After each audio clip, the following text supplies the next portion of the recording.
Və biz kam sözündən baş kamın və kam başının yarandığını gördük. Və mən artıq baş kamdan Vaçakan sözünün ola biləcəyini qeyd etdim. Həmçinin qədim mənbələrdə hayların bir türk məbədinin özlərinə məbəd seçdiyini və burada türk tanrısının baş kamının olduğunu gördük. Və eynilə kam ilə ata sözünün birləşməsindən biz qam ata adının olduğunu görürük. Hansı ki Midyada o Kampisə qarşı böyük Kirin oğlu Kampisə qarşı üsyan edəcək. İndi bu haqda da qarşıda danışacağam. Və eynilə biz baba ilə kam sözünün birləşməsindən babakam sözünün yarandığını görürük. Babakam sözü bizim qarşımıza Babək kimi çıxacaq.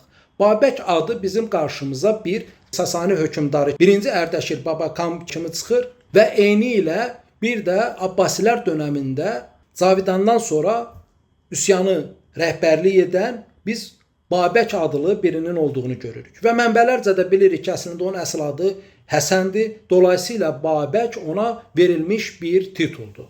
Və o Xürrəmilər hərəkatına rəhbərlik edib. Yaxşı, Xürrəmilər nə deməkdir?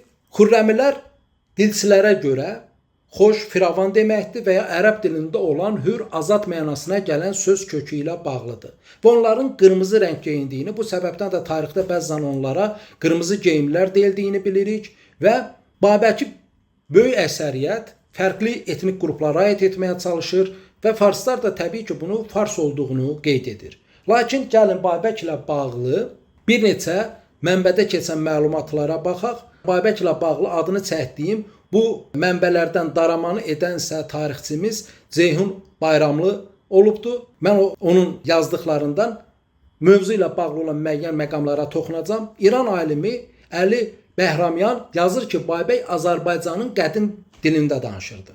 Demir fars dilində danışırdı. Demək ki, farsdan bir qədim dil var və bunu İran alimi özü etiraf edir ki, demək Babək qədim dildə danışırdı. Qədim dil nədir? Bunu bir zəhmət düşünək. Eynilə Abudi bin Şəriyə əsərində qeyd edir ki, Müəviyyə Azərbaycanın sakinləri kimdir deyə soruşur və ona deyilir ki, Azərbaycan deyilən yerdə türklər qədimdən məskunlaşmışdır. Bizə nə deyirlər? Səlcuqlu dönəmində gəlmisiniz. 1071-də gəlmisiniz. Müəviyyə dönəmində qayıdır ki, bu yerin ən qədim sakinləri türklərdir. Və İmam Fəxri Razi əsərində deyir ki, Babək Azərbaycanlı idi. Təbəri isə qeyd edir ki, Afşin Babəkin qalasını mühasiri alıb ox atarkən Babək qala bürcündə taxtında oturaraq qopuz çaldırırdı. Bu qopuz nədir? İndi buna da diqqət edin, xatırınızda qalsın ki, bu qopuz nə deməkdir. Və Bağdadi qeyd edir ki, Xürrəmilər Quranı oxuyub ona xürrəmcə izah verirdi. Demək ki, bu arada da Babəkin əslində kafir olmadığını, ərəblərdən fərqli bir İslami baxışı olduğunu görürük ki, Bağdadi deyir ki, onlar Quranı oxuyub xürrəmicə izah verir. Və Feyzullah ibn Ruzbi öz əsərində qeyd edir ki, Şeyx Heydər, o Şah İsmayıl Xətainin atası haqqında danışır bunu, Şeyx Heydər öz təbəələrinə Xürrəmi qaydalarını təbliğ edirdi. Demək ki, bu Babək və Hürrəmi hərəkatı nədirsə, daha sonra Şah İsmayıl Xətainin atası Şeyx Heydəri də onlarla eyniləşdirirlər tarixdə. Və daha ən maraqlı məqamlardan biri nədir? Möhtəsim Babəki edam etdirərkən ona deyir, ey sak. İndi bəziləri bu sak sözü güya fars dilində olan sabak sözü ilə əlaqələndirir. Bu arada deyim ki, sabak sözü izbaq sözündən formalaşıb, yəni iza baxan. Yəni qeyd edim ki, bilirsiniz, dilin tam təhlilini mən bu kitabda geniş formada vermişəm. Heç bir ad, heç bir isim göydən zəmbillə düşmüyor. Yəni bugün bizim it dediyimiz və ya güya farsların dilində olan sabak sözü göydən düşmüyor. İlk insan bu heyvanı tanıyır, daha sonra müəyyənləşdirir ki, bu heyvan izləmə qabiliyyətinə malik bir heyvandır. Və ona öz yediklərinin qalıqlarını verir və beləliklə insan ilə it arasında bir münasibət yaranır və daha sonra bu heyvanları ovda istifadə edir. Və bu səbəbdən də iz sözündən türklər elə itə izləyir, daha sonra zının tılaşması ilə o it sözünə çevrilir. Və eyni ilə iz və bax, iza baxan sözündən izbaq, sıbaq, sabaka sözü İran dillərində və Rus dilində sabaka mənasına keçir. Və bu arada bəziləri köpək sözü ilə sabaka sözünün eyni kök olduğunu düşünür. köpək sözü ilə qapmaq sözündəndir. Yəni köpək, kaplan, güvə, bunlarsa qapmaq kökündəndir, fərqli kökdür. Yəni dolayısıyla fikir verdikmi, müəyyənləşdirdik ki, Babək haqqında Möhtəsim belə Babəkin bir sak olduğunu deyir. Yəni buradakı sak sabaka sözündən getmir. Ona deyir ey sak deyir. Yəni sak olduğunu bilir.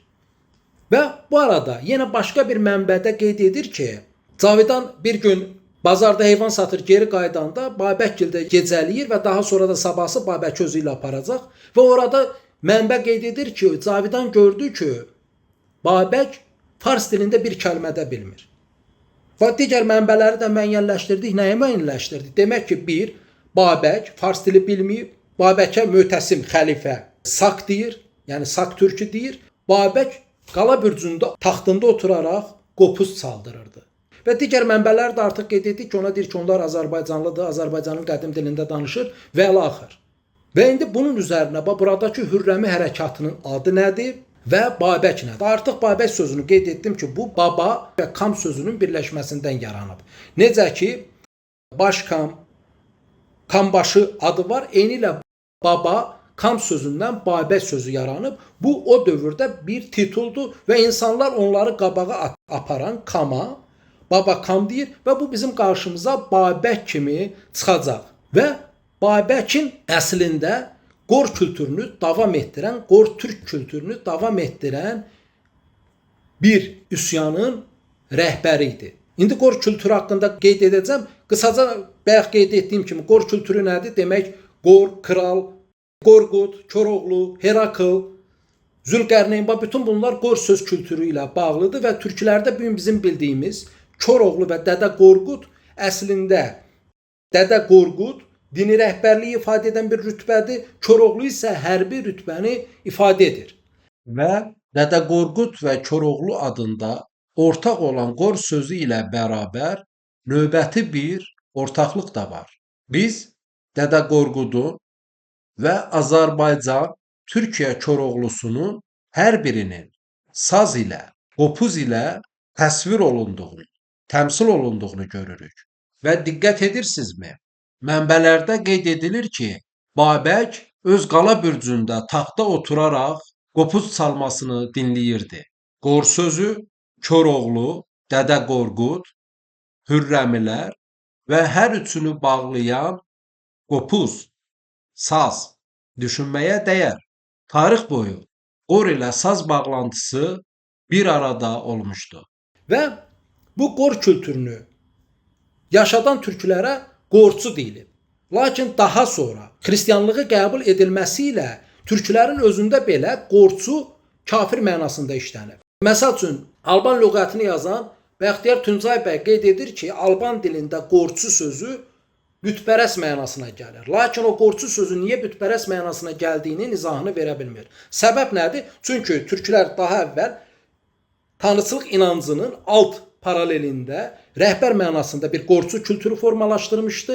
Lakin daha sonra xristianlığı qəbul etdikdə bu Qorçu inancı kültürü nə idi onlar üçün? Geri qalan bir inanc olduğundan bunu bütpərəst mənasında işlətmişdi. Və Gürcü adı da yenə bu Qorçu adı ilə bağlıdır. Sual verirsə danışaram, istəmirəm mövzunu dağıdaq. Və bu Qor kültürü Türkün tanrıçılıq inancını və onun rəhbər, ağsaqqal kültürünü ifadə edən bir kültür idi və Babakam kültürü ilə artıq Abbasilərə qədər gələn dövrdə türklər öz Qor kültürünü yaşadan bir topluluq idi və elə bu səbəbdən də digərləri onları, məsəl üçün Qızılbaş Şeyx Heydəri Xürrəmilərlə eyniləşdirir. Yəni buradakı Xürrəm sözü də demək həmin Qor sözündən başqa bir şey deyil.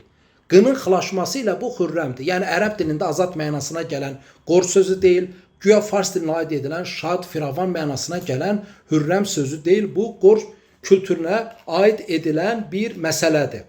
Və Qor sözünü demişkən Qoru tamamlayaq, yenidən geri qayıdım. Demək ki, qeyd etdim ki, türklərdə Qor kültürü olmuşdu. Yenə deyirəm, burada bax türklər eyni anda iki fərqli anlayışı bildirir. Nədir? Müəyyənləşdirdik ki, türklər onlara ağsaqqallıq edən boy rəhbərinə titul mənasında günəş sözündən kam, Daha sonra hərbi rəhbər mənasında xan sözünü formalaşdırır. Eynilə qor sözündən də bax ona ağsaqqallıq edən şəxsə qor deyib. Bu qor sözü Hind-Avropa dillərində qarşımıza kral kimi çıxır, korona kimi çıxır və eynilə bizim qarşımıza bax Qorqud dədə və Koroğlu kimi çıxır. Və biz bu günə kimi Koroğlu və Dədə Qorqudu fərqli görmüşük. Çünki sözün etimoloji izahını bilmədikdə buradakı Qorqudun nə demək olduğunu bilmirik. Bu Qorqud burada rəhbəri ifadə edir, yəni müqəddəs rəhbər. Koroğlu isə o müqəddəs dədənin, yəni dini rəhbərin hərbi missiyasını həyata keçirən qolu ifadə edib. Və bu arada qor sözünün tərs kombinasiyası olan raq kökündən biz ingilis dilində right sözünün sağ, doğru mənasına gəldiyini görürük. Rex, raca sözünün isə yenə xan, rəhbər mənasına, hökmdar mənasına gəldiyini görürük. Və eynilə Sakların eramızdan əvvəl 1500 il bundan əvvəl Qaradəniz ətrafına getməsi və eynilə həmçinin Yunanlarla əlaqəsi ilə Yunanlar demək ki, Koroğlunu burada Herakla çevirir. Yəni Herakl ilə Koroğlu eyni sözdür və nə qeyd etmişdim mən mövzunun əvvəlində? Herodot qeyd edir ki, Sakların atalarını iki rəvayət var. Bir rəvayətə görə atalarının adı Targitaydı, digər rəvayətə görə isə onların atasının adı Herakldır. Sən demə bu Herakl da nə imiş? Demək ki, Koroğlu deməkmiş. Və bu qor kültürü olduqca qədim bir kültürdür. İnsanlar həmin o sərkərdəni, rəhbəri ifadə etmək üçün ay və onun ortasında günəş olan tac formalaşdırıb. Və bizim qarşımıza Hun tacı kimi ay ortasında dairə formasında olan tacın qarşımıza çıxdığını görürük. Göytürk, Sasani pullarında biz eyni damğanın olduğunu görürük. Və həmçinin bizim qarşımıza Quranda Zülqərneyn anlayışı çıxır. Zülqərneyn boynuzu olan deməkdir.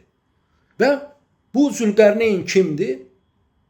Zülqərneyn bəzi mənbələrə görə həmin o Kirdi, Böyük Kirdi adını çəkdiyimiz, bəzilərinə görə isə bu Oğuz Xaqandır, bəzilərinə görə isə bu bilinməyən bir şəxsdir. Lakin ən əsas məsələ bu, ikinci Kir ola bilərmi? Biz Akkad kralı Naram-Sinə baxdıqda eramızdan əvvəl 2200 il bundan əvvəl o bir zəfərini təmsil edən bir rəsm çəkdirir və onun burada başında boynuzu olan tac ilə təmsil olunduğunu görürük. Demək ki, arxeoloji olaraq biz qor, yəni boynuz və ortasında günəş olan taclı anlayışın ən az 4200 il olduğunu görürük. Və 4200 il bundan əvvəl də Naram-Sin özünü qor kültürü ilə göstərirsə, demək ki, Naram-Sin bundan əvvəl o coğrafiyada geniş formada yayılmış bir kültürün rəhbəri olduğunu göstərmək üçün bunu etmişdi. Yəni dolayısıyla demək ki, qor, kral, korona, Koroğlu, Dədə Qorqud, Zülqərneyn sözü qor kültürünün davamıdır. Və biz eyni ilə Şumerlərdə Lüqal rəhbər adının olduğunu görürük. Buradakı Lüqal ulu və qor sözünün birləşməsindən yaranmış bir sözdür. Burada qor sözündə r-nın ulaşması ilə o Lüqal kimi yazılmışdı. Və ya Şumer mixi yazılarında bu günümüzə doğru oxunmayıb. Buna yenidən baxmaq lazımdır. Və eyni ilə nəyi müəyyənləşdirdik? Babəkin apardığı hərəkatın adı olan Hürrəmi də yenə bu qor kültürü ilə bağlıymış. Demək ki, Türk qolu ilə gələn bu qor kültürü Babək zamanında da var imiş və elə bu səbəbdən də bir xəlifə onun Sak olduğunu qeyd edir, digərləri onun Azərbaycan dilində danışdığını qeyd edir və onlar özlərinə Hürrəmilər deyir və eyni ilə digər bir qaynaqda isə qeyd edilir ki, demək Şeyx Heydər elə Hürrəmlərin davamıdır. Demək, Şeyx Heydər kimdir? Qızılbaşlar. Fikir verirsənmi? Demək, o qızılbaş anlayışı da göydən düşməyib. Həmin o qor anlayışı daha sonra İslamın kültürün yaranması ilə, qor sözünün qorçu bütpərəst anlayışının yaranması ilə eyni mənalı fərqli sözlə qızılbaş adına çevrilmişdi.